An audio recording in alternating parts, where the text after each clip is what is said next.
Brent Schlender, Becoming Steve Jobs, The Evolution of a Reckless Upstart into a Visionary Leader.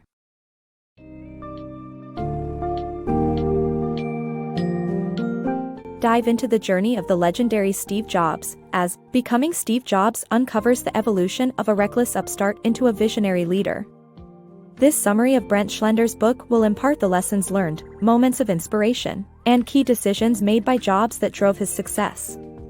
You'll uncover Jobs' keen understanding of technology, his budding relationship with co-founder Stephen Wozniak, and Apple's ascent to prominence. Follow Jobs through his personal struggles and triumphant return to Apple, where you'll discover the innovative spirit that led to products like the iPod, iTunes, and iPhone, transforming Apple into the industry powerhouse it is today.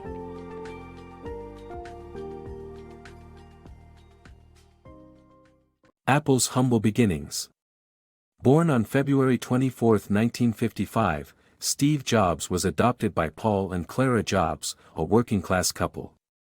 These parents played a crucial role in Jobs' early exposure to technology and craftsmanship, as his father, a car mechanic, taught him the art of building, dismantling, and reassembling things. This knowledge proved invaluable in Jobs' later professional life. A naturally gifted individual, Jobs excelled in math and science, and skipped 6th grade.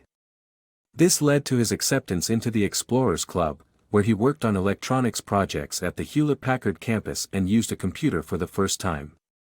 In 1969, Jobs met Stephen Wozniak, a brilliant engineering prodigy and the son of a Lockheed Martin engineer. Recognizing the limitations of existing computers, Jobs and Wozniak shared a vision to create a better home-use computer. Working in Jobs' parents' garage, the duo crafted their first model, the Apple I, with the help of local neighborhood kids who formed a small assembly line. The name Apple was chosen to pay homage to both the biblical Garden of Eden and an apple orchard in Oregon that Jobs often visited after high school. This partnership between Jobs and Wozniak marked the beginning of the tech giant Apple, now one of the most valuable companies in the world. The bond forged between the two in Jobs' garage laid the foundation for a technological revolution that would not only change the face of personal computing but also redefine the way we live our lives. Thus, it is crucial to appreciate how Jobs' early upbringing, combined with his meeting of a like-minded innovative engineer, became the driving force behind an iconic brand that continues to transform the digital landscape. The birth of a tech giant. Steve Jobs and Steve Wozniak, after tasting modest success with the Apple I, sought to create a truly personal computer. With significant financial backing from angel investor A.C. Mike Markula and the guidance of CEO Michael Scotty Scott, they developed the Apple II. Released in 1977, the Apple II's user-friendly design made it an instant hit, catapulting Apple into a meteoric rise as a fledgling technology empire. Steve Jobs and Steve Wozniak reveled in the success of their Apple I venture, having found their life's purpose in building and designing their very own company. By partnering with a local business owner, they sold a modest 200 units of their first computer model. This initial accomplishment fueled the desire to devise an even more incredible machine, enter the Apple II. To make Wozniak's dream of a superior device a reality, they required substantial funding. This was achieved when they enlisted the support of A.C. Mike Markula, a former Intel executive who not only invested $92,000 into Apple but also paved the way for an additional $250,000 line of credit. Markula's involvement also bolstered the company with the hiring of Michael Scotty Scott, Apple's first professional CEO. This facilitated the move from Jobs' family garage to a proper office space in Cupertino. The new workspace, bolstered by sound professional guidance and financial stability, empowered the team to focus on their ambitious goal, creating a personal computer for the masses. In 1977, their efforts bore fruit with the Apple II's launch. Boasting an enhanced microprocessor, audio capabilities, and game-oriented inputs, the user-friendly Apple II quickly captured the hearts and wallets of consumers. Within no time, Apple's growth trajectory skyrocketed. Soon after the Apple II debuted in April 1977, the company sold 500 units monthly, translating to a sales increase from $7.8 million in 1978 to an astounding $48 million in 1979. However, this financial success story didn't come without its share of challenges, as we shall see in forthcoming summaries. Rise, Fall, and Reinvention. Steve Jobs experienced rapid success in the late 70s, and by 1980 his Apple shares made him worth $256 million. However, this meteoric rise came with consequences, as Jobs began alienating himself from key partners and co-workers. Apple struggled with product releases, including the ill-fated Apple III and Lisa, which strained Jobs' position in the company. Despite the release of the Macintosh in 1984, the series of failures led to a power struggle between Jobs and CEO John Sculley in 1985. Ultimately, Jobs left Apple, more determined than ever to bring his next big idea to fruition. In the late 1970s, Steve Jobs put everything on the line for his career. Despite the lack of a social life and sleep, his gamble paid off, as he became worth $256 million when Apple went public in 1980. However, casting aside key collaborators like Bill Fernandez and Daniel Kotke built a wall around Jobs within the company, and he soon found himself drifting apart from his co-founder, Steve Wozniak. Apple's prospects began to dim as the company failed to reproduce the success of the Apple II. The Apple III that debuted in 1980 was deemed an expensive disaster due to a hefty price tag and critical design flaws. The Lisa, launched 3 years later, was the first computer to feature a graphical user interface, GUI, but Jobs' insistence on targeting individual consumers instead of businesses led to yet another commercial failure. In 1984, Apple introduced the Macintosh which, despite receiving initial praise for its stunning graphics, lacked the necessary power to perform effectively and saw disappointing sales. A string of failures like these spelled disaster for Jobs, culminating in 1985, when the escalating tensions between him and CEO John Sculley resulted in Jobs' demotion from the Mac division. Unwilling to take the hit, Jobs attempted to oust Sculley, but ultimately lost the support of Apple's board and found himself forced out of the very company he created. Undeterred, Jobs remained focused on his end goal, creating the next groundbreaking innovation. Oblivious Innovator, Jobs' Journey. Even after being ousted from Apple, the indomitable spirit of Steve Jobs fueled his determination to impact the technological landscape. Founding Next in 1985, his aim was to cater to the higher education market with a computer tailored for their specific needs. However, Jobs' inability to compromise on innovation for affordability led to the company's struggles. The Next computer's high price point at $6,500 and slow optical disk drive, both results of Jobs' uncompromising decisions, prevented the product from gaining traction.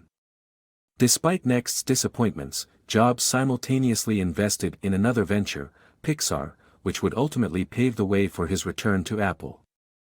Steve Jobs, whose unwavering ambition propelled him to the forefront of the tech industry, didn't let his expulsion from Apple deter him. With boundless determination, he founded Next in 1985, focusing on creating a computer for the higher education market. This vision was fueled by the encouragement he received from investors and the media, who hailed him as a genius.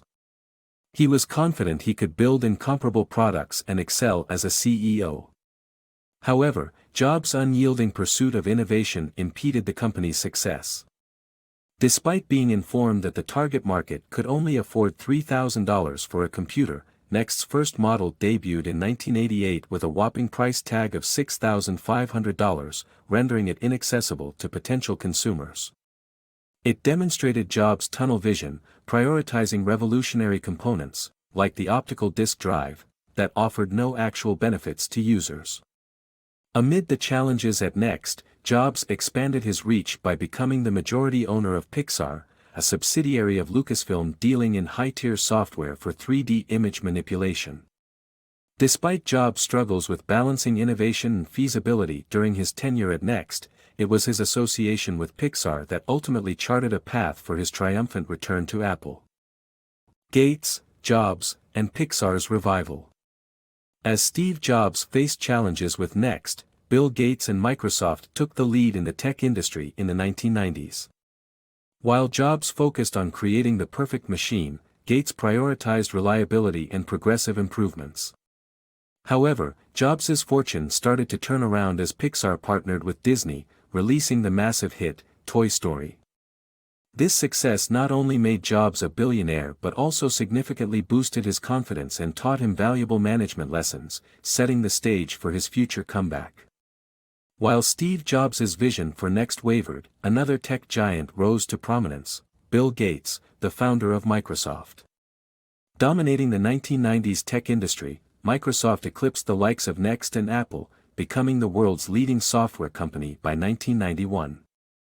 Microsoft's decision to license their operating system, Windows, as an industry standard for non-Apple computers played a significant role in their success. This vast market reach propelled Gates into the elite ranks of the super-wealthy, emphasizing the fundamental differences between Gates and Jobs. Jobs aimed to create the most aesthetically pleasing, innovative machines, while Gates was more focused on reliability and incremental enhancements, attributes highly prized by millions of corporate customers. Consequently, Gates emerged as an influential business figure, leaving Jobs on the sidelines. Yet, Jobs' fortunes turned around thanks to the success of Pixar. In 1995, Pixar partnered with Disney to produce Toy Story, which became a massive hit. This achievement coincided with Pixar's IPO and made Jobs, who owned 80% of the company's shares, a billionaire overnight. Interestingly, Toy Story, a children's animated film, played a pivotal role in Jobs' resurgence. The victory revitalized his confidence while his time at Pixar offered insights into effective management strategies. Learning from John Lasseter and Ed Catmull, Jobs adopted their approach of avoiding micromanagement and granting creative employees the freedom they needed, setting the stage for his eventual comeback. Resurrecting Apple's fortunes. Toy Story's success refocused attention on Jobs, while Next still struggled. Jobs halted production, instead concentrating on the profitable Next Step operating system. Meanwhile, Apple was facing a severe crisis, with a lack of new products, an outdated operating system, and an excessive workforce. Apple suffered a $750 million loss in the first quarter of 1996. Seeking solutions, Apple considered acquiring software firms, eventually purchasing Next, which led to Jobs returning to Apple. Upon rejoining Apple, Jobs was determined to restore the company's fortunes in the computer industry. His first significant move was pressuring CEO Gil Amelio to resign, subsequently accepting the position himself. Initially, Jobs displayed uncharacteristic indecision, reflecting his newfound appreciation for careful, deliberate decision-making. However, this phase was short-lived, and Apple soon emerged as an innovator with products such as the iMac and Power Mac. Under Jobs' leadership, Apple experienced a remarkable turnaround, finally escaping its financial difficulties. But how did he achieve this extraordinary transformation? The next part of the story will reveal what happened behind the scenes. Jobs' Apple Transformation Formula. Steve Jobs orchestrated Apple's resurrection by trimming the company to an ideal size and honing focus on four main products. He introduced groundbreaking innovations like iTunes and iPods, revolutionizing the digital music world and propelling Apple into the consumer electronics market. With an elegant user interface, the iPod became a beloved, best-selling device. Then, Apple integrated the iTunes Music Store and expanded to Windows users, offering a legal and affordable music purchasing platform which yielded over 25 million song sales by 2003, revitalizing the company. Jobs managed to morph Apple from a sinking ship into a thriving business by streamlining the company and inspiring the remaining employees to create an exceptional line of products. This was achieved by narrowing the company's sights on just 4 core products, 2 desktop PCs and 2 laptops, distinguishing between consumer and professional variations. This focused approach laid the groundwork for Apple's resurgence. The game-changing moment came in 2001 with the launch of iTunes, a pioneering software that allowed users to effortlessly curate digital music collections and personalize playlists. But iTunes' most crucial contribution was the subsequent development of the iPod. Released in 2001, the iPod marked Apple's entrance into the consumer electronics market, offering a superior alternative to the existing MP3 players in terms of design and functionality. Its exceptional user interface, coupled with the inventive thumbwheel for seamless navigation, made the device an instant hit, driving massive sales. Riding this wave of success, Apple integrated the iTunes Music Store into its software in 2003, opening the digital marketplace to Windows users as well. By offering a legitimate and reasonably priced platform for music purchases, Apple lured customers away from illegal downloading practices. As a result, iTunes Music Store flourished with over 25 million song sales by the end of 2003, heralding Apple's triumphant ascension back to prominence. Innovation amid health struggles. Despite being diagnosed with a pancreatic neuroendocrine tumor in 2003, Steve Jobs continued to drive innovation at Apple. Initially opting for an alternative treatment, Jobs eventually underwent surgery in 2004, which revealed additional health issues. Concurrently, Apple saw significant growth with the release of new products, paving the way for its most revolutionary creation, the iPhone. When Steve Jobs faced his first major health challenge in 2003, a pancreatic neuroendocrine tumor, he chose to explore alternative treatments instead of the immediate surgery recommended by his Stanford doctors. However, by 2004, no other options remained, and he underwent a highly invasive operation. After spending a month recovering from the surgery, Jobs returned to Apple, driven more than ever to push the boundaries of innovation. During Jobs' initial battle with his tumor, Apple continued to thrive with the rising popularity of iTunes and the iPod. By 2004, these products contributed to 19% of the company's total sales. Apple sold a staggering 4.4 million iPods that year, generating a net income of $276 million, a massive increase from the $69 million in 2003. While Apple's entire product lineup received upgrades, new additions such as the Internet browser Safari and music recording software GarageBand gained traction. Drawing strength from Apple's success and his own determination, Jobs' return after the surgery marked a period of passion-driven innovation.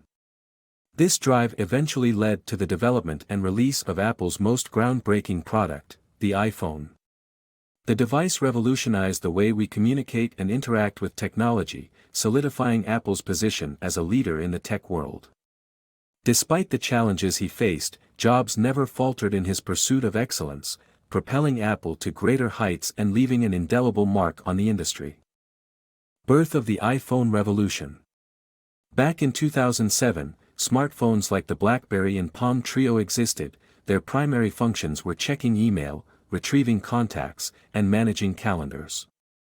But the iPhone's debut changed the game, making it the world's first genuinely smart phone. The iPhone's full-sized touchscreen and absence of a fixed keyboard set it apart from its competitors, offering users a more enjoyable and efficient experience.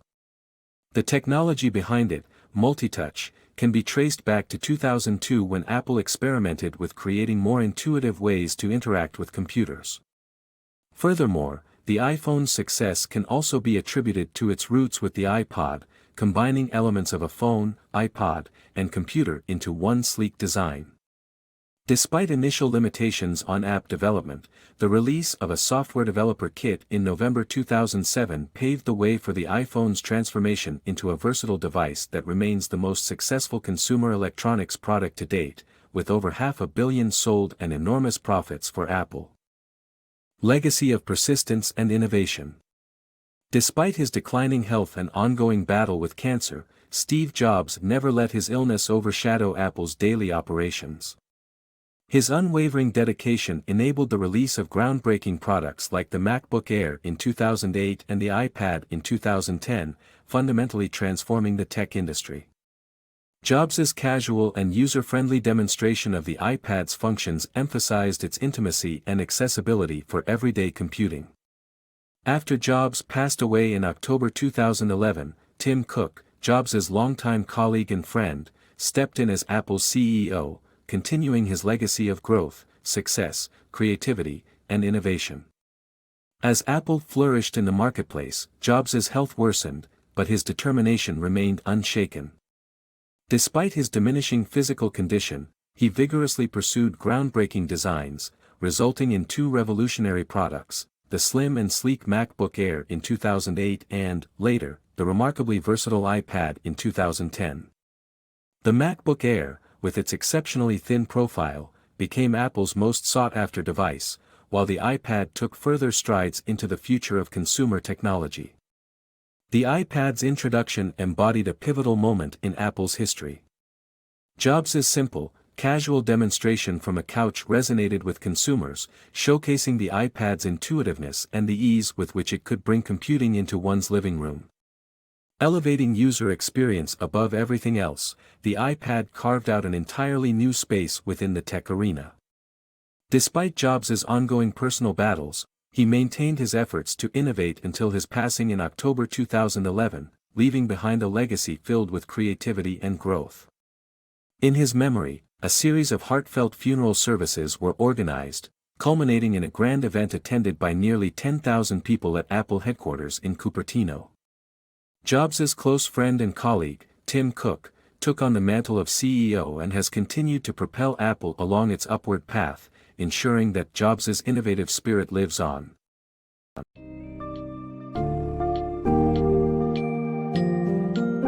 In Becoming Steve Jobs, we gain valuable insights into the life and career of a true innovator who changed the world of technology. From its humble beginnings in Jobs' family garage, to surviving a series of business failures, and finally achieving astonishing successes, Apple's story showcases the power of creativity and determination. Jobs' unwavering focus on improving and innovating technology not only led to revolutionary products like the iPod, iTunes, and iPhone, but also transformed Apple into the industry giant it is known as today. As you journey through this summary of Becoming Steve Jobs, remember that the greatest inspiration comes from learning from the successes, challenges, and lessons of those who've paved the way.